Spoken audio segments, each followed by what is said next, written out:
Sa isang iglap, aabot po sa 100 pamilya sa barangay Baysa, Quezon City ang nawalan ng tirahan sa sunog.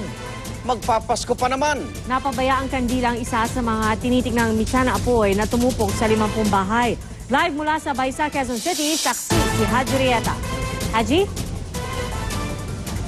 Yes, Igan Pia, 10:27 p.m. nang maideklara ang fire under control ang sunog dito nga sa Barangay Baysa sa Quezon City na nagsimula naman pasado alas 8 ng gabi kanina.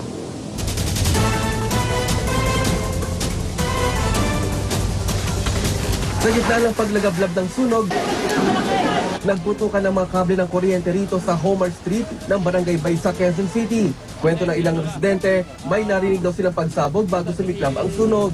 Ilang sandali pa, mabilis na kumalat ang apoy, lalo't karamihan sa mga bahay ay gawa sa light materials.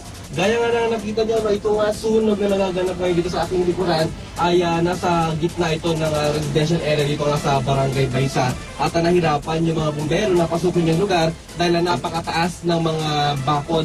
At yung tayong ginagawa nila, yung mga bumbero kung nakita nyo doon, nasa taas na sila ng mga bahay para lang maabot ng hose yung sunog at tuluyang maapula nga yung apoy. Pahirapan ang pagresponde dahil hindi agad natunto ng mga bumbero ang sunog na nasa looban ng isang compound. Masikip din ang daanan papasok sa lugar kaya di rin agad nakapasok ang mga fire truck. Ang pinagbulan po, kandila. Wala mang naitalang patay, isang residente naman ang nalapnos ang braso habang tumutulong sa pag-apula ng apoy. 100 pamilya rin ang apektado ng lamunin ng apoy, ang 50 bahay. Ang ari-arian nilang natupok, aabot sa 1 milyong piso ang halaga. Nakita lang namin na sunog na po eh. Tapos nagsigawan na po yung mga tao na po. Tapos nabasa na po kami. Ano mga nakuha mong mga gamit? Yung ito lang po, nagamit namin.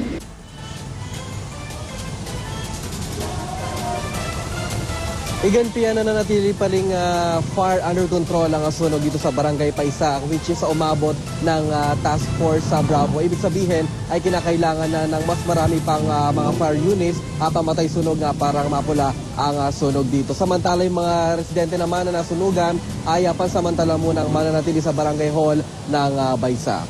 At live mula rito sa Quezon City, ako si Haji Rieta, ang inyong saksi.